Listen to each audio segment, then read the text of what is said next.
अस्सलामुअलैकुम वरहमतुल्लाहि वबरकातुहू। मेरे प्यारे दोस्तों, मैं उम्मीद करता हूँ आप सब लोग खैरियत से होंगे। अल्लाह पाक आपकी तमाम परेशानियों को दूर अता फरमाए, आपके घर में कारोबार में बेपनाह बरकत अता फरमाए। मेरे प्यारे दोस्तों, जो इंसान भी रोज़ाना सूरह यासीन को पढ़ता है या फिर सुनता है तो उस इंसान की ज़िंदगी में कभी भी परेशानियाँ नहीं आती हैं और वो इंसान अपनी ज़िंदगी में बहुत ही ज़्यादा खुश रहने लगता है। तो मेरे प्यारे दोस्तों, आप लोग आज से ही रोज़ाना सूरह यासीन को पढ़ना स्टार्ट कर दे या फिर डेली हमारे चैनल से सुन लिया करें। इंशाल्लाह आपकी सारी परेशानी मुसीबतें हमेशा के लिए दूर हो जाएंगी। प्यार दोस्तों, अगर आप लोगों को पढ़ना नहीं आता है तो आप लोग मायूस ना हुआ करें, क्योंकि जितना सवाब पढ़ने वाले को मिलता है उतना ही सवाब सुनने वाले को मिलता है। प्यार दोस्तों, सूरह यासीन एक बहुत ही पावरफुल सूरह है। इस सूरह को कुरान पाक का दिल भी कहा जाता है। अब आप लोग यहीं से अंदाजा लगा सकते हैं कि जिस सूरह मुबारक को कुरान पाक का दिल कहा जाता है उसके कितने ज्यादा फायदे होंगे। प्यार दोस्तों, सूरह यासीन की बहुत ही ज्यादा फजीलतें हैं और बहुत ही ज्यादा फायदे हैं। लाखों लोग रोजाना सूरह यासीन को पढ़ते भी हैं और सुनते भी हैं। सूरह यासीन से लाखों लोगों के बिगड़े काम बने हैं। इंशाल्लाह आप लोगों के भी बन जाएंगे। प्यार दोस्तों, अगर आपका कोई कारोबार है, आपके कारोबार में बरकत नहीं हो रही, फायदा होने की जगह नुकसान हुआ जा रहा है, तो आप लोग आज से ही रोजाना सूरह यासीन को पढ़ना स्टार्ट कर दे या फिर डेली सुन लिया करें। इंशाल्लाह तबारक व तआला मुझे पूरी उम्मीद है आपके कारोबार में बेपनाह बरकत होने लगेगी। प्यार दोस्तों, अगर आपके घर में, कारोबार में, दुकान में कहीं पे भी किसी ने जादू बंदिश करा दी है तो आप लोग रोजाना सूरह यासीन को पढ़ा करें या फिर डेली सुना करें। इंशाल्लाह जादू बंदिश हमेशा के लिए खत्म हो जाएगी। तो चलिए मेरे प्यारे दोस्तों, अब आप लोग अपने मकसद को अपने दिल में रखिए। मैं आप लोगों को सुना देता हूँ सूरह यासीन। आप लोग दिल लगाकर और पूरे यकीन के साथ सिर्फ इसे सुन लें। इंशाल्लाह चंद दिन नहीं गुजरेंगे और आप लोगों को इससे फायदा दिखना शुरू हो जाएगा। तो चलिए मैं आप लोगों को सुना देता हूँ सूरह यासीन। पर उससे पहले मेरे प्यारे दोस्तों, अगर आप लोगों ने हमें अभी तक सब्सक्राइब नहीं किया है तो जल्दी से हमें सब्सक्राइब कर ले और हमारी इस प्यारी सी वीडियो को दिल से लाइक करके कमेंट बॉक्स में आमीन जरूर लिखिएगा और हमारी इस प्यारी सी वीडियो को अपने तमाम दोस्तों तक जरूर शेयर करें। प्यारे दोस्तों, अगर आपकी शेयरिंग की वजह से किसी एक इंसान ने भी इस सूरह मुबारक को सुन लिया तो इसका सबब आपको भी मिलता रहेगा जब तक ये वीडियो चलती रहेगी। तो जल्दी से इस वीडियो को शेयर करें और इस वीडियो के अंदर सूरह यासीन को दिल लगाकर और पूरे यकीन के साथ सिर्फ सुन ले। इंशाल्लाह तबारक व तआला मुझे पूरी उम्मीद है आपके कारोबार में बेपनाह बरकत होने लगेगी और आपकी सारी परेशानियां मुसीबतें हमेशा के लिए दूर हो जाएंगी। आप अपनी जिंदगी में बहुत ही ज्यादा खुश रहने लगोगे। तो ये लीजिए मेरे प्यारे दोस्तों, आप लोग सुन लीजिए सूरह यासीन दिल लगाकर पूरे यकीन के साथ।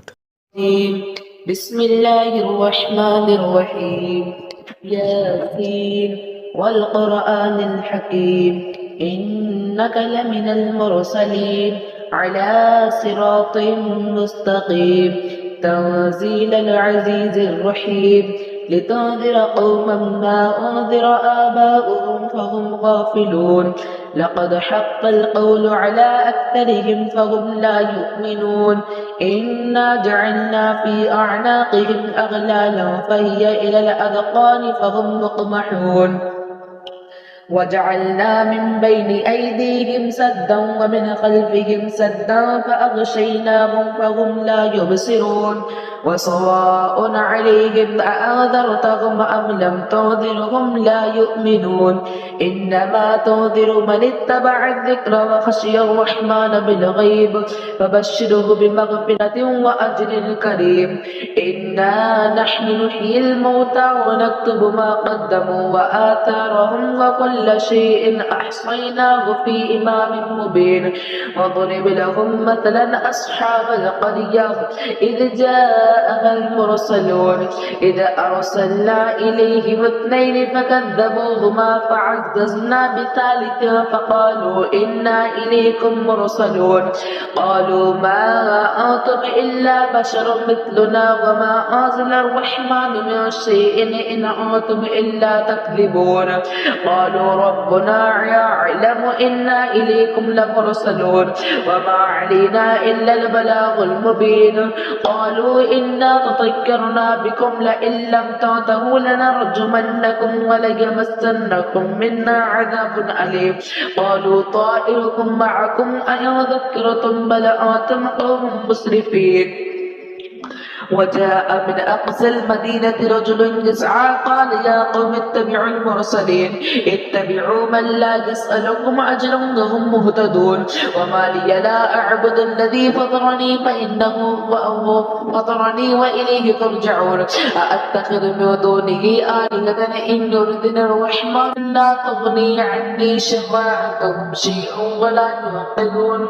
إني إذا لفي ضلال مبين إني آمنت بربكم تسمعون قيل ادخل الجنة قال يا ليت قومي يعلمون بما غفر لي ربي وجعلني من المكرمين وما أرسلنا على قومه من بعده من وجود من السماء وما كنا منزلين يا كانت إلا صيحة واحدة فإذا هم خامدون يا حسرة على العباد ما يأتيهم من رسول إلا كانوا به يستهزئون ألم يروا كم أخلقنا قبلهم من القرون أنهم إليهم لا يرجعون وإن كل لما جميع الذين محضرون وآية لهم الأرض الميتة أحييناها وأخرجنا منها حبا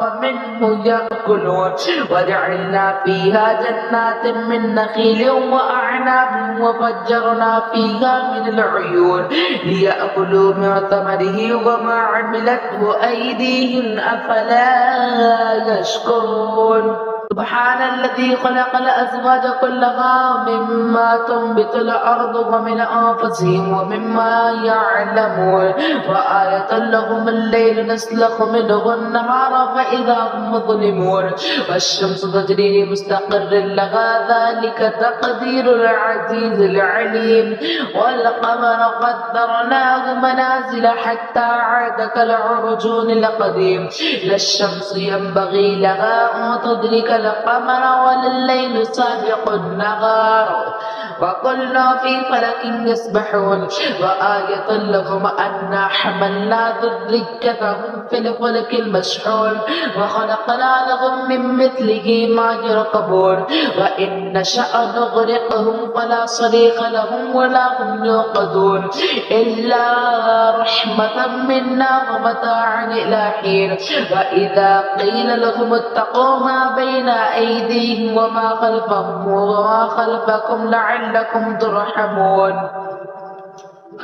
وما تأتيهم من آية من آيات ربهم إلا كانوا عنها معرضين وإذا قيل لهم أنفقوا مما رزقكم الله قال الذين كفروا للذين آمنوا أنطعم من لو يشاء الله أطعمه إن أنتم إلا في ضلال مبين ويقولون متى هذا الوعد إن كنتم صادقين ما ينظرون إلا صيحة واحدة تأخذهم وهم يخصمون فلا يستطيعون توصية ولا إلى أهلهم يرجعون ونفخ في الصور فإذا هم من الأجداث إلى ربهم يوصلون قالوا يا ويلنا من بعثنا من مرقدنا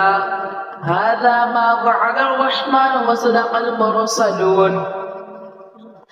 إن كانت إلا صيحة واحدة فإذا هم جميع لدينا محضرون فاليوم لا تظلم نفس شيئا ولا تجزون إلا ما كنتم تعملون إن أصحاب الجنة اليوم في شغل فاكهون هم وأزواجهم في ظلال على الأرائك متكئون لهم فيها فاكهة ولهم ما يدعون سلام قولا من رب رحيم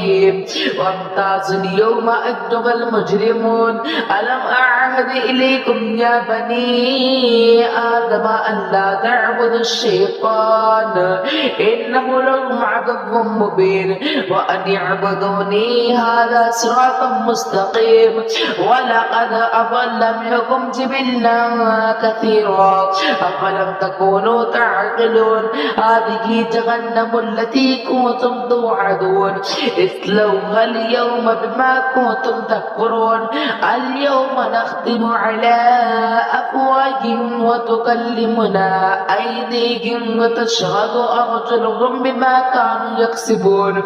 ولو نشاء لطمسنا على أعينهم فاستبقوا الصراط فأنى يبصرون ولو نشاء لمسخناهم على مكانتهم فما استطاعوا مضيا ولا يرجعون ومن نعمره نعمره ننكسه في الخلق أفلا يعقلون وما علمناه الشعر وما ينبغي له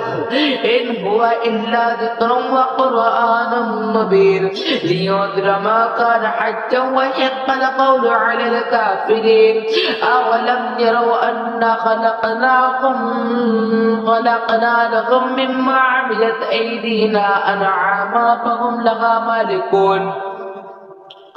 وذللناها لهم فمنها ركوبهم ومنها يأكلون ولهم فيها منافع ومشارب أفلا يشكرون واتخذوا من دون الله آلهة لعلهم ينصرون لا يستطيعون نصرهم وهم